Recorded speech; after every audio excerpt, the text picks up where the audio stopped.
Okay, we're back and we're in chapter 8 of Ezekiel.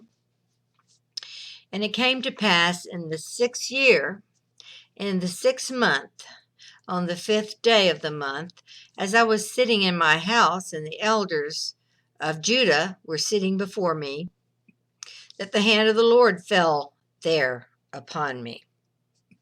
In other words, the hand of the Lord fell upon him, and he began prophesying something. Then I beheld, and lo, a likeness as of the appearance of fire from the loins and downwards, fire, and from his loins and upward, brightness as the appearance of God. And he put forth the form of a hand, and caught me by a lock of my head, and the Spirit lifted me up between the earth and the heaven, and brought me in a vision of God to Jerusalem, to the door of the inner gate that looks towards the north, where stood the image of lust, which provokes to lust. Now, if you're reading, I don't have the other Bible with me right now, but so what he's speaking of is the image of lust, which provokes to lust, is called the image of jealousy. In Hebrew, there is an image of jealousy in the Old Testament. It had to do with adultery and a husband and wife. But here, this is speaking of this same image of jealousy. So let's go on and see what this image is that makes the Lord jealous, because it provokes to lust. And remember, we're speaking of spiritually speaking here. And behold, the glory of the God of Israel was there, according to the vision which I saw in the plain. Then he said to me, Son of man, lift up your eyes now towards the way of the north. So I lifted up my eyes towards the way of the north, and behold, on the north side of the east gate stood the statue of lust in the entrance. The statue of lust in the entrance. Now, this is the spirit of jealousy that provokes the Lord. So what is it? I'm going to go ahead and tell you what it is. It is the obelisk, the pointed up obelisk, which was all throughout the Old Testament, that the pagans worshiped the obelisk. And here he is saying, I'm looking towards the future, and here is that same object, which is a statue of lust in the entrance. So what now is the obelisk? What is that statue of lust? The obelisk is a statue of lust. It is a phallic symbol. Okay, it's a symbol of a man's private part that points to heaven, and it makes the Lord jealous because he knows that that is a pagan image. It's not an image to him. God wouldn't do that. And he said to me, Son of man, do you see what they are doing? Even the great abominations that the house of Israel are committing here, for they have gone far off from my sanctuary. But turn around again, and you shall see greater abominations which they are doing. So, what he's doing is pointing towards our day, saying, look what the Catholic Church is doing. Look what the Vatican is doing. They're doing even greater abominations than they were doing in Ezekiel's day. And right in front of in St. Peter's Square at the Vatican, you will see that obelisk, that penis of Satan, that Lucifer's penis pointing up towards heaven, right there in front of the Vatican. We have it right here in America, right in front of Washington's monument, right in our Washington, D.C. And so, where else is this going to go? You see, he said right here, he said, the statue of lust stands on the north side of the east gate. When you see them erect an obelisk again in Israel, that is the image of jealousy, or the phallic symbol of the Vatican. When you see them put that on the Temple Mount, you will know what I'm saying here, because they will erect it there.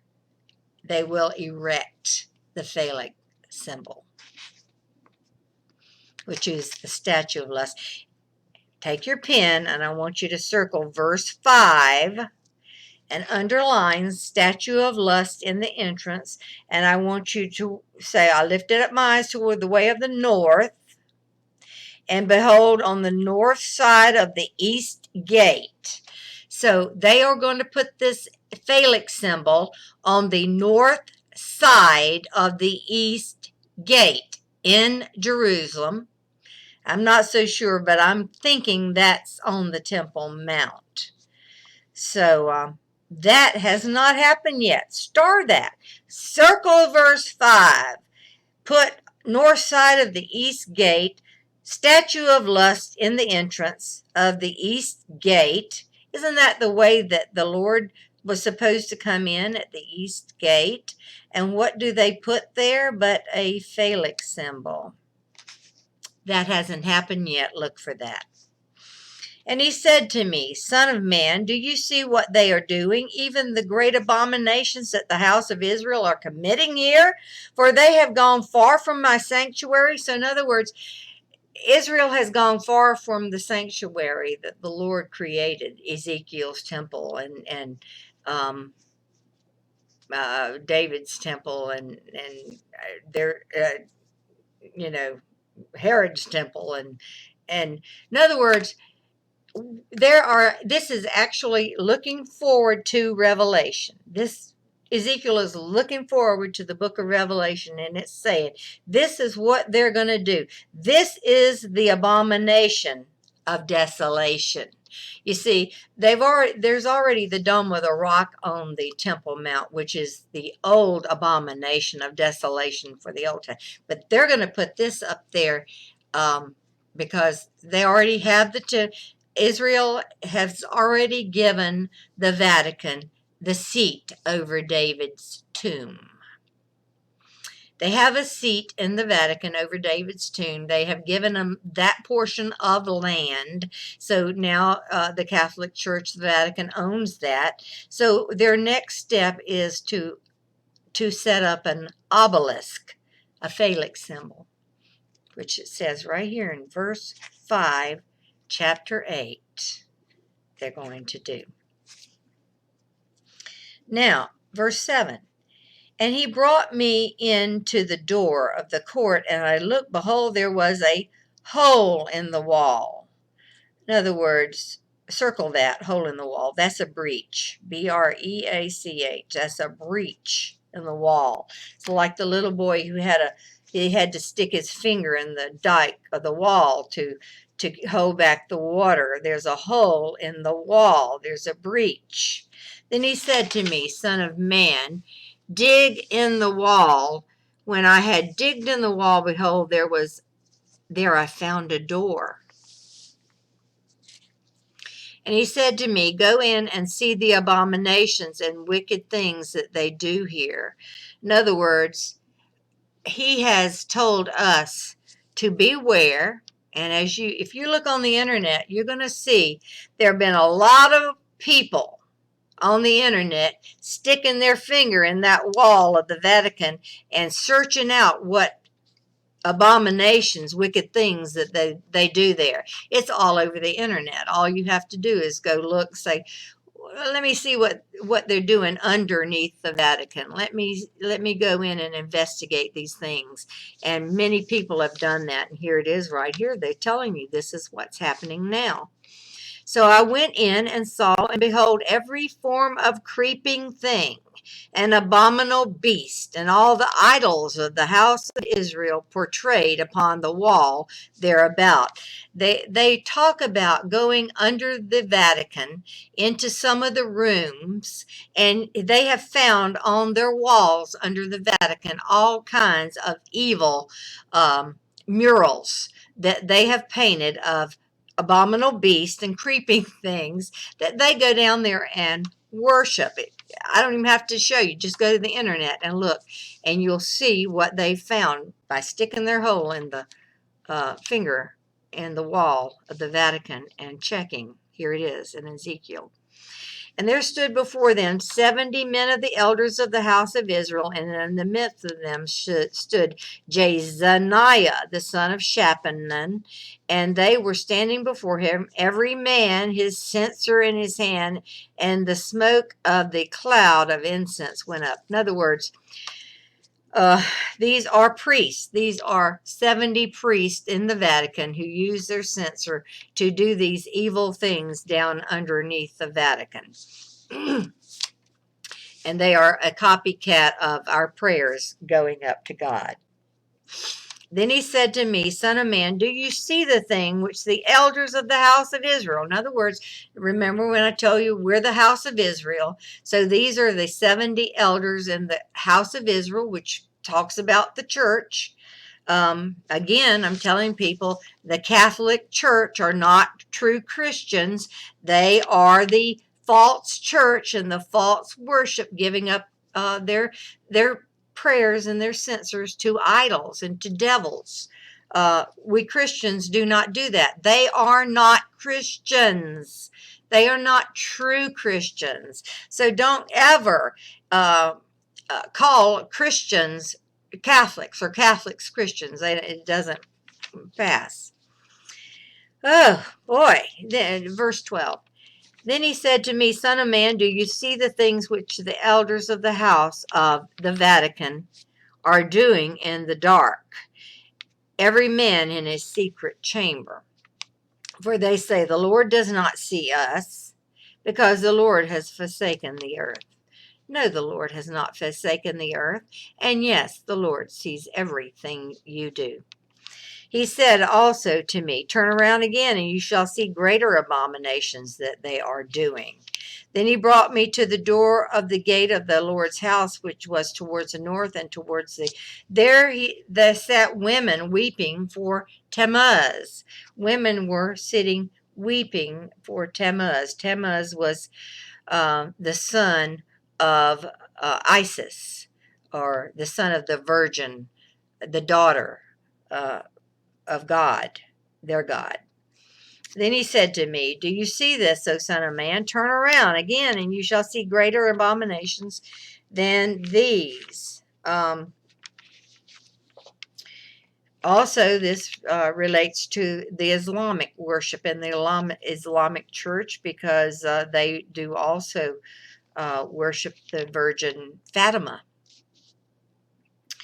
And he brought me to the inner court of the Lord's house, and behold, at the door of the temple of the Lord, between the porch and the altar, there stood about 25 men, with their backs towards the temple of the Lord, their faces towards the east. This would be the Islamic worshipers, and the worship the sun towards the east. The Vatican also does this. The priest faced east when they gather together. Then he said to me, do you see this, O son of man? It is a little thing to the house of Judah. Is it a little thing to the house of Judah that they commit abominations which they commit here? For they shall have filled the land with iniquity, and have returned to provoke me to anger, and they sneer at me. In other words, it's saying the land of Judah, or the land of the Jews, which is now called Israel. But Israel, when the Lord speaks of Israel, he's actually speaking of all of his people, the church. But in this case, This is the land, the house of Judah. The house of Judah remains in Israel. So all of Israel is the house of Judah, the Jews. So in other words, they're giving themselves, they've given this land to, they've given this land to Israel, to the Vatican. They've given this portion of Israel, the Temple Mount, to the Vatican, where they're going to erect this statue. Then he said to me, do you see this, O son of man, is a little thing? For they have filled the land with iniquity and have returned to provoke me to anger, and they sneer at me. They are actually laughing at God, because here they've given this over to the man on earth that calls himself God, or a vicar of Christ. Vicar of Christ. Therefore I will also deal in my fury. My eye shall not spare, neither will I have pity. And though they cry in my ears with a loud voice, yet I will not listen to them. He does not hear the prayer of Catholics. He does not hear the prayer of the priest in the Vatican. He turns a deaf ear to all the churches who follow the Vatican, like Ken Copeland's churches. You praying in those churches? He bowed to Benedict. They have given themselves over to the Vatican. He doesn't hear your prayers. You're 5 virgins without oil in your lamp. And you better change right now